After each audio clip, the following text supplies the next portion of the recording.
Tatawid tayo ng Alabat. Dito ngayon tayo sa Atimonan Port. Nag-aantay ng barko, mga kabiyahe. At titingnan natin kung ano ang first trip, Roro ba o yung bangka. Yung bangka pala yung first trip.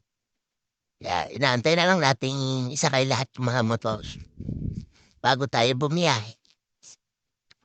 Mga kabiyahe, antayin na lang natin at nandito na ngayon tayo sa Laot.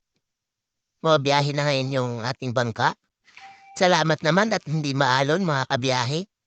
Kaya medyo relax yung ating biyahe ngayon. Ito na ngayon tayo sa port ng Alabat. Hintayin na lang natin ibaba ang ating motor para makadiretso na tayo sa Gumabat, Quezon. Bali mga 1 hour po pala yung biyahe. Medyo matagal-tagal din. At mahirap at tirik ang init. Napakainit po guys. Bumiyahe kami ng Taytay Rizal mga 9 p.m. Nakarating kami ng Atimonan is around 3 a.m. Ng madaling araw. Tinagantay kami sa barko ng bangka ng 7 para bumiyahe sa Alabat. Ito na nga tayo. Sa biyahe na nga tayo papuntang Gumabat, Quezon. Pero dadaan kami ng simbahan yan. Alaspas ata yan nung bumiyahe kami. Ito pa tayo sa simbahan. Request ni Jonathan Ras, dadaan kami ng simbahan. Sisimba kami sandali. Bago tumuloy sa aming aroroonan.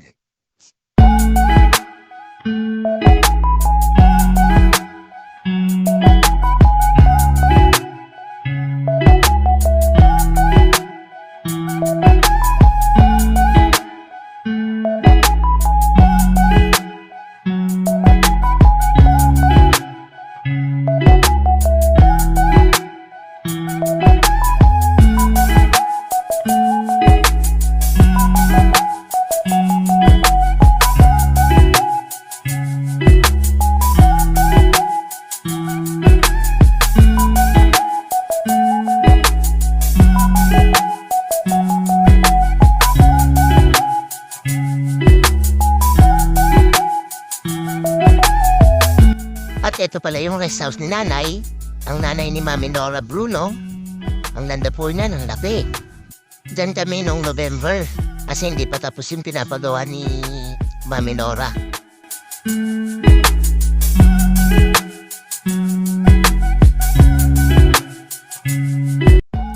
At ito naman yung rest house ni Mami Nora Bruno. Tanda dyan, kubo parang nasa resort ka guys. Dito na nga kami, nakarating lang namin, at gutom na.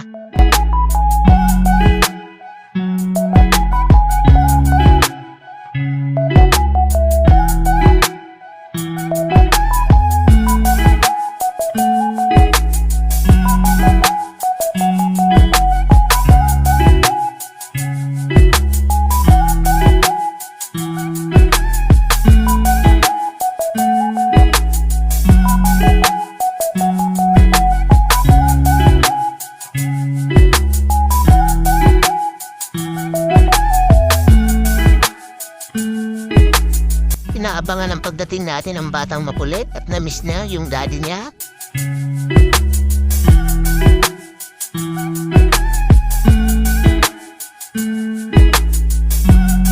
Ito ang pinakaantay ko. Kainan tayo. Food trip tayo guys. Mga kabiyahe. Sarap ikain ito at gutom na gutom kami. At fresh ang isda. Bali, ano yan? Pinalamansian na lapu-lapu. Sarap niyan guys. From dami ng nakain namin dyan, mga kabiyahe. Iba talaga pagkain sa probinsya, fresh. Masarap na ang luto, fresh pa yung isda. Meron pa kaming buko juice dyan.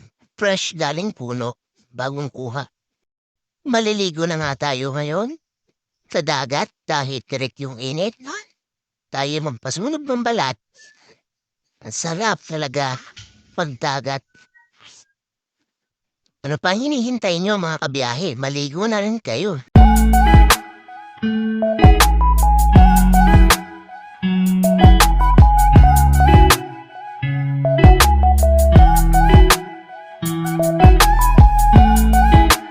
Pagkatapos maligo, tayo'y kakain ulit. At ang sarap pigain pagka gutom na gutom ka.